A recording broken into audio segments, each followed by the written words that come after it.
شیڈرک نے کہا۔ جی ہاں، اچھے اداکار صرف اس صورت میں بہترین اداکاری کر سکتے ہیں جب انہوں نے خود اس صورتحال کا سامنا کیا ہو۔ ویسے چونکہ آپ کچھ نہیں کہہ رہے، میں سنڈی کو واپس بلا لیتا ہوں۔ میں اسے بتا دوں گا کہ یہ آپ کا فیصلہ ہے، ٹھیک ہے؟ تم تو بڑی اچھی طرح سے ذمہ داری مجھ پر ڈال دیتے ہو، ہاں؟ تنویر نے طنزیہ لہجے میں کہا۔ میرے پاس اور کیا اختیار ہے؟ سب جانتے ہیں کہ وہ تمہاری منگیتر ہے، میں اس پر کیسے قابو پا سکتا ہوں؟ شیڈرک نے شرمندگی کے ساتھ کہا۔ کیوں نہ تم خود اسے بتا دو؟ ضرورت نہیں، میں اسے اتنی سخت باتیں نہیں کہنا چاہتا۔ تنویر نے کال بند کر دی۔ سیٹ پر علیسا نے اپنا کھانا ختم کیا اور کرسی پر آرام سے بیٹھ گئی۔ ریحانہ نے جلدی سے اسے مشورہ دیا۔ اب اور آرام نہ کرو، آج دوپہر کی شوٹنگ شروع ہونے والی ہے۔ اگرچہ تم نے آج صبح اپنی اداکاری سے ڈائریکٹر چیور کو قائل کر لیا، وہ دکھاوا کرنے والے اداکاروں کو پسند نہیں کرتے۔ تم زیادہ سوچ رہی ہو۔ مجھے بس یہ لگتا ہے کہ شاید میں آج دوپہر شوٹ نہیں کر سکوں گی۔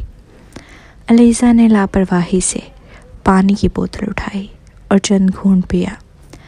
ریحانہ حیرت سے اس کی طرف دیکھنے لگی۔ کیوں؟ علیزہ کے خوبصورت ہونٹوں پر ہنسی کی ایک ہلکی سی مسکراہٹ آئی۔ اسی لمحے اس کے لاؤنج کا دروازہ زور سے کھل گیا۔ سنڈی غصے میں داخل ہوئی۔ علیزہ، تم کتنی چال باز ہو، کیا کہہ رہی ہو؟ علیزہ نے سر کو ایک طرف جھکا کر معصومیت سے پوچھا۔ اب تک جو کچھ تم کر رہی ہو وہ بند کر دو، سنڈی نے دھاڑتے ہوئے کہا۔ تم نے جان بوجھ کر اپنے آپ کو تیار کر کے میرے ساتھ شوٹ کیا۔ تم نے ہر طریقے سے مجھے پیچھے چھوڑ دیا تاکہ ڈائریکٹر چیور میرا کردار مرکزی اداکارہ کے طور پر بدل دیں۔ میری کمپنی نے مجھے واپس بلا لیا ہے کیونکہ اب تم فلم کی مرکزی اداکارہ ہو۔ ریحانہ منہ کھولے حیرت سے علیزہ کو دیکھنے لگی۔ اسے آخرکار سمجھ آیا کہ علیزہ نے دوپہر کی شوٹنگ کے بارے میں کیوں کہا تھا کہ وہ شاید نہیں کر سکے گی۔ علیزہ نے ہلکی سی مسکراہٹ دی۔ کیا میں وہ تھی جس کی وجہ سے تمہاری اداکاری میری نسبت کمزور ہوئی؟ کیا میں وہ تھی جس کی وجہ سے تمہارا چہرہ مجھ سے بدصورت پیدا ہوا؟ تم، سنڈی نے نفرت بھرے انداز میں اسے گھورا۔ کچھ دیر بعد وہ ہنکاری مار کر بولی، علیزہ، یہ نہ سمجھنا کہ اب تم مرکزی اداکارہ بن گئی ہو تو تم اوپر پہنچ گئی ہو۔ میں تمہیں بتا دوں کہ میں تنویر سے شادی کرنے والی ہوں، وہ مرد جو انٹرٹینمنٹ انڈسٹری کا آدھا حکمران ہے۔ چاہے تم جتنا بھی اوپر چڑھ جاؤ، میں تمہیں کبھی بھی تباہ کر سکتی ہوں۔ میں آج کا واقعہ یاد رکھوں گی چونکہ تم نے میرے ساتھ چال چلنے کی کوشش کی ہے۔ میں تمہیں اس پر پچھتانے پر مجبور کروں گی۔ کیا تم نے یہ واقعہ صبح کے واقعے کے بعد نہیں یاد رکھا؟ علیزہ کی آنکھوں میں سختی آ گئی۔ تم نے جان بوجھ کر مجھے ایک دور دراز ہوٹل میں رکھا، ایک پرانی گاڑی دی تاکہ میں دیر سے پہنچوں۔ تم نے پروڈکشن اور کاسٹیوم ڈپارٹمنٹ کے عملے کو بھی رشوت دی، حتیٰ کہ میرا لاؤنج تیسری معاون اداکارہ کے لاؤنج سے بھی بدتر تھا۔ سنڈی، تم نے لغاری خاندان میں شادی کرنے سے پہلے ہی اتنی چال بازی سیکھ لی ہے۔ چلو، تمہیں یہی سب کچھ ملنا تھا، سنڈی نے سرد مہری سے کہا۔ میں نے کبھی اتنی بے شرم عورت نہیں دیکھی جو کسی اور کی منگیتر کو بھاتی ہو۔ تم یہ باتیں اس طرح کہہ رہی ہو جیسے تمہیں شرم آتی ہو۔ علیزہ کرسی پر بیٹھ کر سنڈی کو نظر انداز کرتے ہوئے بے نیازی سے بولی، اگرچہ اسے سنڈی کو دیکھنے کے لیے اپنا سر اٹھانا پڑ رہا تھا، پھر بھی وہ اپنی مضبوط شخصیت کا مظاہرہ کر رہی تھی۔ کم از کم میں نے اپنی اداکاری سے انٹرٹینمنٹ انڈسٹری میں قدم رکھا ہے، تم کیا کر رہی ہو؟ ایک گلوکارہ کے طور پر تم نے اپنی سابقہ بہترین دوست کے کام چوری کیے، ایک اداکارہ کے طور پر تم نے ایوارڈ جیتا اگر تنویر تمہارے لیے کچھ نہ کیا ہوتا۔ حقیقت میں تم اداکارہ کیوں بننا چاہتی ہو؟ تم اتنا اچھا ہو سکتی ہو کہ تنویر کا بستر سنبھال لو، شاید وہ اگلے سال تمہیں بہترین اداکارہ کا ایوارڈ خرید دے۔ ریحانہ علیزہ کے منجمد چہرے کو دیکھ کر لرز گئی۔ کتنی جرأت مندی تھی علیزہ کی کہ وہ سنڈی سے جھگڑ رہی تھی۔ اچھا کیا علیزہ، میں تمہاری ہر بات یاد رکھوں گی اور تنویر کو بتاؤں گی، اس کے بعد تمہاری اداکاری کی دنیا یہاں ختم ہو جائے گی، سنڈی نے واپس مڑ کر کہا، اور اس کے بعد دروازے کو زور سے لات مار کر لاؤنج سے باہر نکل گئی۔ جو لوگ باہر سے ڈرامہ دیکھ رہے تھے، جیسے ہی انہوں نے سنڈی کا غصے سے بھرا چہرہ دیکھا، وہ اس سے بچنے کے لیے فوراً الگ ہو گئے تاکہ انہیں نقصان نہ ہو۔ پریشان ہو کر ریحانہ نے اپنی نظر علیزہ پر ڈالی۔ مس علیزہ، میں جانتی ہوں کہ تم سنڈی سے نفرت کرتی ہو، لیکن تم نے اسے اتنا برا دکھا دیا۔ آخرکار وہ تنویر لغاری کی منگیتر ہے، یہاں تک کہ صدر شیڈرک بھی اس کے ساتھ عزت سے پیش آتے ہیں۔ کوئی بات نہیں، اگر میں اداکارہ نہیں بن پائی تو تم میرے ساتھ مستقبل میں کاروبار شروع کر سکتی ہو، علیزہ نے ہنسی مذاق کے انداز میں کہا۔ میری کاروباری مہارت میری اداکاری سے بہتر ہے۔ ریحانہ کچھ کہہ نہ پائی۔ براہ کرم مجھ سے جھوٹ مت بولو، تم نے کبھی کاروبار شروع نہیں کیا، اور پھر لغاری خاندان کے لیے کسی کو تباہ کرنا بہت آسان ہے۔ مجھے پتہ ہے، علیزہ نے ہنسی کے ساتھ کہا، جس میں ہلکا سا طنز تھا۔ اسے اس سے بہتر کوئی نہیں جانتا تھا، کیونکہ وہ خود اس کا شکار ہو چکی تھی۔ جلد ہی ڈائریکٹر چیور نے ایک ہنگامی میٹنگ بلائی۔ چونکہ سنڈی اس سال کے آخر میں شادی کر رہی ہے، اس کے پاس فلم کی شوٹنگ کے لیے وقت نہیں ہوگا۔ اس کے بعد اس کی کمپنی سے مشورہ کرنے کے بعد ہم نے فیصلہ کیا ہے کہ اسے علیزہ سے بدل دیا جائے گا۔ اب وہ مرکزی اداکارہ بنے گی، پہلی معاون اداکارہ، صرف پرسوں ہی کاسٹ میں شامل ہوگی، لہٰذا سب کو اگلے 2 دن آرام کرنا ہوگا۔ اس دوران علیزہ تم مرکزی اداکارہ کے اسکرپٹ سے خود کو واقف کر لو، ٹھیک ہے؟ علیزہ نے سب کی حیرت انگیز نظریں سمیٹتے ہوئے اسکرپٹ اٹھا لیا۔ کسی کو یقین نہیں آیا کہ سنڈی اپنی شادی کی وجہ سے اتنی جلدی چھوڑ گئی۔ یہ شاید اس لیے تھا کہ علیزہ کی اداکاری اتنی شاندار تھی کہ اگر سنڈی مرکزی اداکارہ رہتی تو وہ علیزہ سے پیچھے رہ جاتی، اس لیے اسے استعفیٰ دینا پڑا۔ یہی وجہ تھی کہ علیزہ اور سنڈی کا اس دوپہر جھگڑا ہوا۔ تاہم سب اتنے ہوشیار تھے کہ خاموش رہے، چونکہ آج دوپہر کوئی منظر شوٹ نہیں ہونا تھا۔ علیزہ کار سے ہوٹل واپس گئی۔ اس نے نہانے کے بعد 2 دن کے لیے کیمبرا واپس جانے کا ارادہ کیا۔ باتھ روم میں گرمی کی شدت کی وجہ سے وہ صرف تولیے میں لپٹی باہر نکلی۔ جیسے ہی وہ باہر نکلی، وہ اس منظر کو دیکھ کر ششت رہ گئی۔ تنویر اب بھی اس مہنگی قمیض اور پینٹ میں ملبوس تھا جو اس نے صبح پہنی تھی۔ اس کے چھوٹے کالے بالوں کے نیچے ایک شاندار اور خوبصورت چہرہ تھا۔ کسے خیال آیا تھا کہ ایسا شخص کسی دوسرے کے کمرے میں بغیر دروازہ کھٹکھٹائے گھس جائے گا؟ تنویر لغاری، تم یہاں کیسے آئے؟ علیزہ غصے میں بولی۔ ایسے حالات میں وہ اپنی ٹھنڈک برقرار نہ رکھ سکی۔ دروازے کے ذریعے؟ تنویر نے 2 لمبی انگلیوں میں ایک پتلا روم کارڈ پکڑ کر دکھایا۔ اس نے دلچسپی سے اس عورت کو دیکھا۔ گلابی تولیہ اس کے جسم کے نیچے حصوں کے ارد گرد لپٹا تھا۔ اس کے کندھے اور پنڈلیاں نم تھیں۔ وہ ابھی اپنے گھنے بال دھو چکی تھی۔ اس نے بال خشک نہیں کیے تھے اور انہیں بن میں باندھ رکھا تھا۔ اس کا چہرہ اور کلر بون اتنے خوبصورت تھے کہ کوئی بھی مرد اس پر فدا ہو سکتا تھا۔ لیکن تنویر کو جس چیز نے غمگین کر دیا وہ اس کی سیاہ آنکھیں تھیں۔ وہ اپنی نوجوانی کے وقتوں میں رانیہ کی طرح دکھ رہی تھی۔ یہ بھی وہی منظر تھا جب رانیہ تنویر کے ساتھ پہلی بار تعلق قائم کرنے کے بعد باتھ روم سے باہر نکلی تھی، اس نے اپنے بال بن میں باندھ رکھے تھے اور اس کی آنکھوں میں وہی کشش، بے چینی اور شرم تھی، جیسے وہ خود کو پرسکون کرنے کی کوشش کر رہی ہو۔ اچانک تنویر نے اپنے جسم میں بے قابو طور پر حرارت محسوس کی۔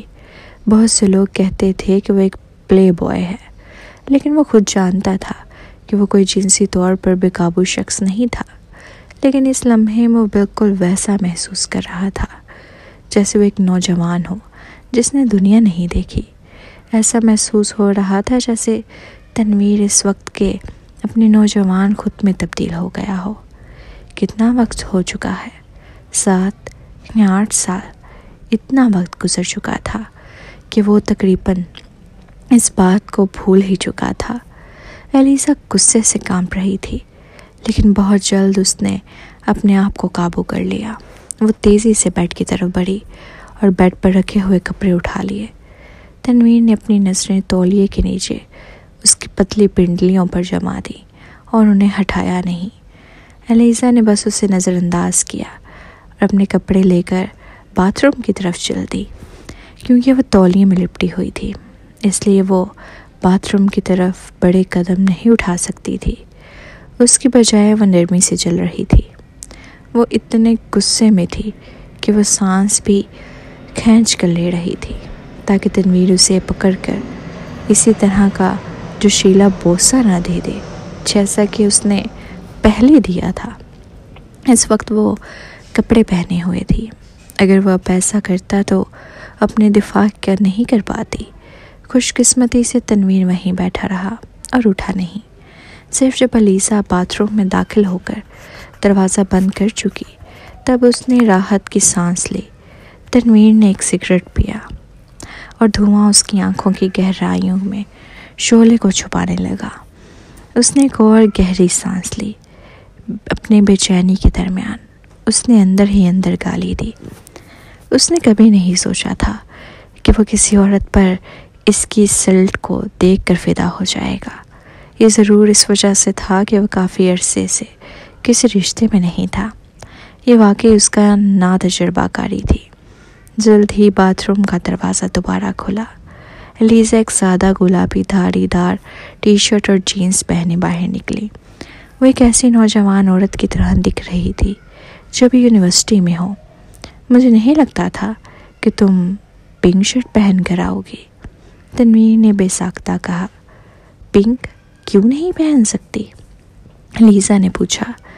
حقیقت یہ تھی کہ وہ بہت کم گلابی پہنتی تھی، لیکن یہ قمیض ایک مہنگے برانڈ کی تھی۔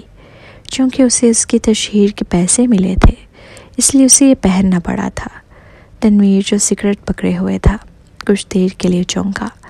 اس کی لمبی پلکوں کے نیچے اس کی آنکھوں کے سائے پڑ گئے۔ درست کہا، کون کہہ سکتا تھا کہ ایلیزا گلابی نہیں پہن سکتی؟ جب سے اس نے اسے پہلی بار دیکھا تھا، اس کی نظر میں وہ جو چیز رانیہ کی آنکھوں کی طرح دکھائی دی تھی، اس کے دل میں یہ احساس پیدا کیا تھا کہ رانیہ کی روح ایلیزا کے جسم میں ہے۔ آخرکار وہ یاد کرتا تھا کہ رانیہ کبھی گلابی نہیں پہنتی تھی، وہ ہمیشہ ٹھنڈی اور سرد تھی، حتیٰ کہ اس کے کپڑوں کا رنگ بھی یہی بتاتا تھا۔ تنویر لگا رہی، مجھے پرواہ نہیں ہے کہ تم فیلکس میڈیا کی دوسری اداکاراؤں کے ساتھ کیا کرتے ہو، لیکن اگلی بار جب تم میرے کمرے میں آؤ گے تو دروازہ کھٹکھٹانا، میری اجازت کے بغیر اندر مت آنا۔ ایلیزا بس انسان کو مزید برداشت نہیں کر سکی۔ اگرچہ میرا فیلکس میڈیا سے معاہدہ ہو گیا ہے، لیکن میں نے اپنے پورے جسم کو کمپنی کو بیچ نہیں دیا۔ براہ کرم مجھے ذاتی زندگی کا کچھ احترام دو۔ کیا تمہیں یہ نہیں سمجھ آیا کہ میں اندر کیوں آیا تھا؟ تنویر نے اپنے دونوں پاؤں کافی ٹیبل پر رکھے اور اس کی آنکھیں سیاہ اور بے انتہا گہرائی میں ڈوبی ہوئی تھیں۔ ایلیزا، تم بڑی چال باز عورت ہو۔ تم نے ڈائریکٹر چیور کے ساتھ اپنے ایکٹنگ پر شرط لگائی تھی۔ تم نے مرد کے اہم کردار جو کہ بہترین اداکار ہے کو بھی پیچھے چھوڑ دیا اور سنڈی سے تو کہیں زیادہ بہتر اداکاری کی۔ تم چاہتی تھی کہ ڈائریکٹر چیور یہ سمجھے کہ تم ایک مکمل اداکارہ ہو تاکہ وہ تمہیں کھونا نہ چاہے، لیکن چونکہ تم یہاں ہو تم سنڈی کی جگہ چھین لو گی جو کہ مرکزی کردار ادا کرنی تھی۔ اس لیے ڈائریکٹر چیور کو مجبوراً سنڈی کو نکالنا پڑا۔ سنڈی تمہیں ریل فلم کی ریلیز کے بعد اپنے سامنے آتے ہوئے نہیں دیکھنا چاہتی، اس لیے وہ کچھ نہیں کر سکی اور بے دلی سے یہاں سے چلی گئی۔ خیر، اس میں میری کیا غلطی؟ دراصل میں نے صرف پہلی معاون خاتون کا کردار ادا کرنے کا ارادہ کیا تھا، لیکن تمہاری منگیتر نے پہلے دن ہی پوری ٹیم کو رشوت دے کر مجھے پریشان کیا۔ ایلیزا نے اپنے سامان کو بڑے سکون سے پیک کرنا شروع کیا۔ وہ ہوٹل سے چیک آؤٹ کر کے کیمبرا واپس جانے والی تھی۔ سچ کہوں تو تمہاری منگیتر سنڈی کو مجھ سے نفرت ہے، کیونکہ اس نے مجھے تمہارے دفتر سے بکھری حالت میں باہر آتے ہوئے دیکھا تھا۔ اس دن کے بعد سے وہ مجھے اپنی آنکھوں میں چھلنی سمجھنے لگی تھی۔ اگر سب لوگ مل کر اس فلم کی شوٹنگ پوری کرتے تو مجھے خوشی ہوتی کہ میں اس کے ساتھ پہلی معاون اداکارہ کے طور پر کام کروں، لیکن واضح طور پر اس کا ایسا کوئی ارادہ نہیں تھا۔ ایلیزا نے سر اٹھا کر تنویر کو ٹھنڈی نظریں دی۔ معذرت، میں ہمیشہ اس سے دور نہیں رہ سکتی۔ جتنا زیادہ میں دور ہوں گی اتنا ہی وہ مجھے تنگ کرنے میں خوش ہوگی، اور پھر میں اس کی خراب اداکاری کی ذمہ دار کیوں ہوں؟ تم میری منگیتر کے بارے میں مجھ سے ایسی باتیں کہہ رہی ہو اور اسے بے وقت بنا رہی ہو۔ تنویر نے اپنے کالر کا بٹن کھولا اور غصے سے کہا، میں صرف سچ بول رہی ہوں، اگر تمہیں جھوٹ سننا ہے تو کسی اور سے سنو۔ ایلیزا نے بے تکلفی سے کہا، وہ بے وقت نہیں ہے، اسے بیڈ روم میں اچھا ہونا چاہیے، ورنہ تم نے اسے اتنی ساری خوبصورت عورتوں میں سے کیوں منتخب کیا؟ ایلیزا، تم یہ کہہ رہی ہو کہ میں اپنی شادی کے پارٹنر کو بیڈ پہ وقت گزارنے سے منتخب کرتا ہوں؟ تنویر اٹھ کے اس کے قریب آیا اور اس کی ٹھوڑی پکڑ کر مسکرا کر بولا۔ صرف اس وقت اس نے محسوس کیا کہ اس کی جلد کتنی نرم تھی۔ چھونے میں بہت اچھا لگ رہا تھا، چونکہ اس کی ٹھوڑی پکڑی ہوئی تھی۔ اس کے ہونٹ جو تھوڑے سے اوپر کی طرف مڑے ہوئے تھے اتنے جاذب لگ رہے تھے کہ تنویر کو اچانک انہیں بوسہ دینے کا شدید ارادہ ہوا۔ ایلیزا نے سانس روکی۔ وہ بالکل واضح طور پر اس شخص کی نظریں اور اس کی قربت میں محسوس ہونے والی خطرناک خوشبو کو سمجھ سکتی تھی، اس لیے اس نے بے احتیاطی کرنے کی ہمت نہیں کی۔ نہیں، میں بس یہ سمجھتی ہوں کہ تمہیں محبت کی نسبت اپنے بیڈ پر گزارے لمحات کی زیادہ فکر ہے۔ تم مجھے بہت اچھی طرح سمجھتی ہو۔ تنویر نے اس کے قریب آ کر شیطانی مسکراہٹ کے ساتھ کہا۔ ایلیزا آہستہ آہستہ پیچھے ہٹ کر بستر پر بیٹھ گئی۔ تنویر اس کے قریب جھک کر دونوں ہاتھ اس کے بستر پر دبائے رکھے۔ دونوں ایک فریب کی حالت میں تھے۔ ایلیزا، یہ مت بھولو کہ آخرکار سنڈی میری منگیتر ہے۔ جب تم نے ڈائریکٹر چیور کو مجبور کیا کہ وہ اسے نکال دے تو یہ میرے منہ پر تماچا تھا۔ جن لوگوں نے پہلے میرے ساتھ ایسا کیا تھا وہ اب آسٹریلیا میں نہیں ہیں۔ تو ایلیزا نے اس کو سرد نگاہوں سے دیکھا۔ تنویر کو مایوسی ہوئی۔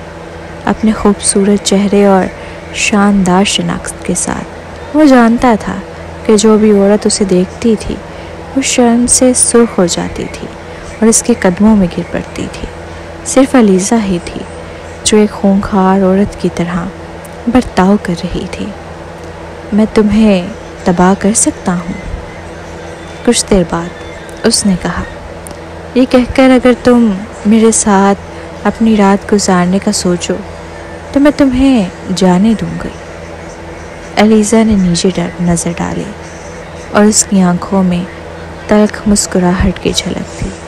یہ وہ شخص تھا جس سے وہ کبھی بے حد محبت کرتی تھی۔ وہ واقعی نفرت انگیز تھا۔ اگر میں اس بات پر راضی ہو سکتی تو میں پچھلے دفتر میں تمہارے سامنے مزاحمت نہ کرتی۔ علیزہ نے سر ہلایا۔ تنویر لگا رہی، حقیقت میں تم رانیہ کے ساتھ یہ سب کرتے تھے، ہے نا؟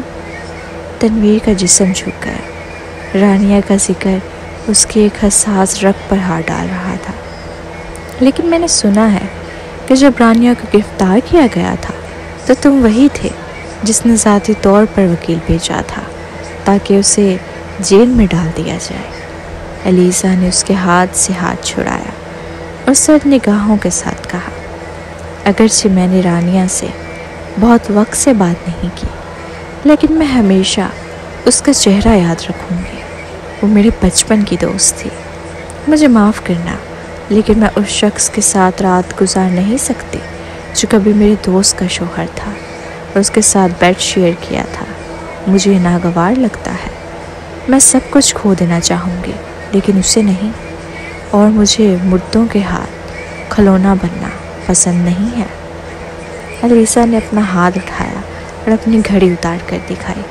اس کی کلائی پر ایک نمایاں نشان تھا۔ کیا تم یہ دیکھ رہے ہو؟ یہ میرے پچھلے تعلق میں ہوا تھا۔ سب نے کہا کہ میں مونٹی کے مرتبے کی وجہ سے اس کے قریب آئی تھی۔ دراصل میں اس سے حقیقت میں محبت کرتی تھی، لیکن اس نے مجھے چھوڑ دیا۔ میں نے خودکشی کرنے کا فیصلہ کیا، لیکن میں اب مر نہیں سکی۔